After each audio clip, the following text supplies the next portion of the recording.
Still tuned in with us. Let me just tell you about the ugly one. Okay. And this may not be foreign to She said bad gig, but he already started on the ugly. Well, there you go. Well, I'll just say this. Because for those of us who do like top 40 wedding gigs and things like that. Steve Stroh said ugly. I think one of the worst places to gig are plantations. Because they have some venues that have been plantations prior. And there was one in particular that I went to where it was almost like a museum. Really? Everything in there was original, pictures, everything. Oh, wow. And they actually had us in the quarters where the help would be. Oh. As the green room. Wow.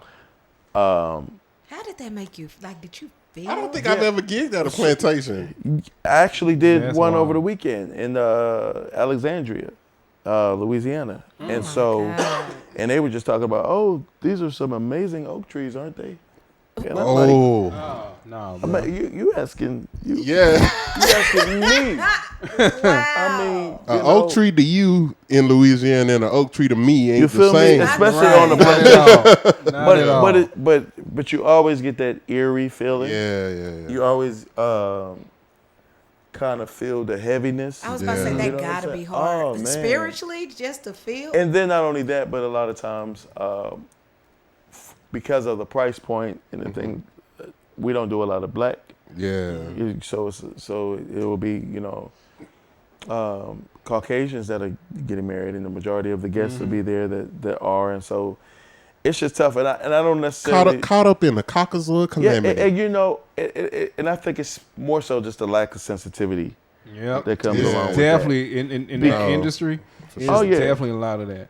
lack of sensitivity Yep. because They just see you as a workhorse, bro. Like literally, like it's. and so we can do it. Just because we can do it doesn't mean we want to do it. Yeah. You know what I'm no, for saying? sure. Doesn't mean it doesn't make us uncomfortable. Yeah. And so I think that's just one of those things. Is like I wish that they were a lot more mindful and considerate of things like that. If you know it's gonna be on a plantation, don't put me on that gig. Yeah, right. Send me somewhere else. That's wild. Ask me to do something. But yeah. So it wasn't too detailed, but it's just it's just one of those things. It's just always. Yeah, I've been. Y'all want a little bit more mess, didn't you? No. That's You want somebody to fall off the stage? I don't think we've had any musician or singer or artist, period, that has said something about them gigging on a plantation. Oh, So yeah, that was a first. Yeah, but at the same time, because y'all know who, y'all know We don't count him. one of the people I gig with. You know what I'm saying? Shout out to my good brother and Timmy and Travis. Yeah. And a lot of times, because of the type of music we play in our fan base, we are like deep in East Texas, off in the woods somewhere, and stuff like that. But what I'm thankful for is that while I might be the only nigga within a 30-mile radius, I got people who legit have my back in whatever situations. Absolutely. I'll tell this story 1,000 times over. I was in one situation. The band is called Tin and Tonic. I was in one situation where I got met. First of all, I should have known because the festival that we was playing was called Hillbilly Haven. So I should have known. I should have known then. Oh yeah. so Sinners. Right. So we That music y'all play. I ride with my bass player who was Caucasoid. Okay. We pull up and it's this Uncle Rufus. I'm talking about suspenders, no shirt, barefoot. One of them, we get there and we pull up to the little, desk or whatever. No moon pie getting over there. Dude, like as soon as he got out the chair and walked to the car, all I heard was dun dun dun dun dun dun dun dun dun. Like that's all I heard in my head. One of them, right. You know what I'm saying? So he pulled up to the driver's side, and my dude Jamie, he was like, we're Tin and Tonic, we're performing for the festival. Yeah. And dude look at Jamie, then he look at me, and he said, he playing with you too? Looking at me, and I just put my head down. I'm like, man. And and Jamie was like, yeah. And he was like, hold on. And then he go over to the desk, grab our passes or whatever. He give Jamie his, and he just tossed mine. And I was like, yeah, Jay. Soon as we done, we gotta go. Yeah, I gotta go. Absolutely. You know what I'm saying? Absolutely. Another situation, dude called me N-word. 10 Man slapped the shit out of him right then and there. It just so happened that 10 Man was standing closer to him because the drunk dude, but he was talking towards the 10 Man, but then he saw me too, and then he looked at me. He looked at me. He was like, oh, well, what are you gonna do? You with him? What are you gonna do, nigger? Hard you are. 10 Man slapped the dog shit at that man. Woo. You know what I'm saying? Another situation. Golly. Another situation. And this is all with the same band. I would same band. So you just come to expect it. Well, I've let it be known. Like I'm not the biggest fan of Tin and Tonic fans. Okay. I'm not. You know what I'm saying? Because it's my band too. Okay. It's my band too. I'm not just a dude that play with them every so often. Like we're all family. Gotcha. We're all family. Those are legit my brothers. Okay. You know what I'm saying? We all went to separate schools together. Now I will say in the defense of my bandmates, what I find is that most artists and musicians are like liberal and free thinking, right? And so we always kind of defend and support each other, you know, because we know when stuff ain't right. You know what I mean? Like we know. So, you know, even though I work a lot with a lot of, what do you call them again? Caucasoid? Yeah, colonizers. Okay. Yeah. Yeah. Yeah. Pretty much.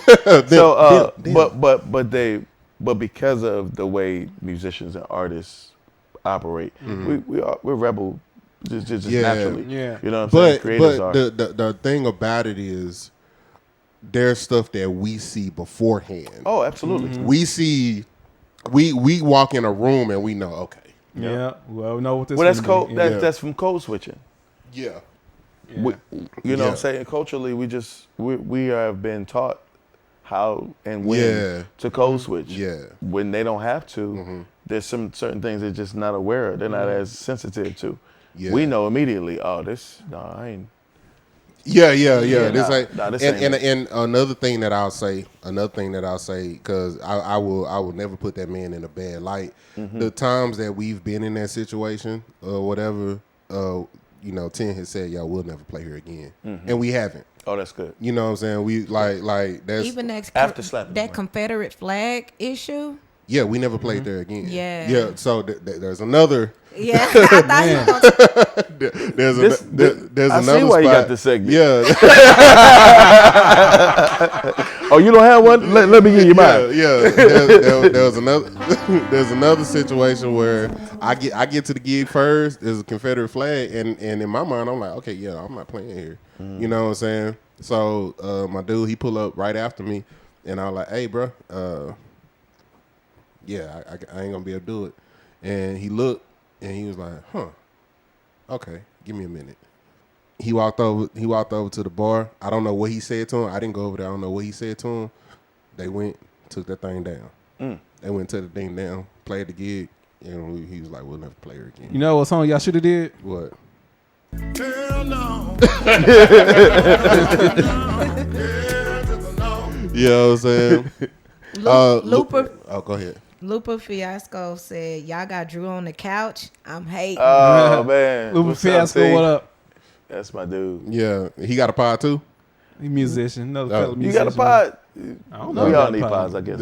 I guess so. We all need pods. But yeah, man. I got a couch at home. Yeah, man. So to speak to that situation, man, is like I definitely know and understand. Man, it's tough. You know where you been at, man. It's like tough. Especially playing with that kind of band. And what's crazy is the type of music we play, like 80% originals, but the type of music that we play, we don't. You know, we don't promote any of that. Right. It's just that because it sounds hillbilly-ish or because it sounds, know what I'm saying, rockabilly, stuff like that, blues, you know, country, because it sounds like that, people automatically, you know, but then like with the originals, when you listen to the words of his song, it's like, oh shit.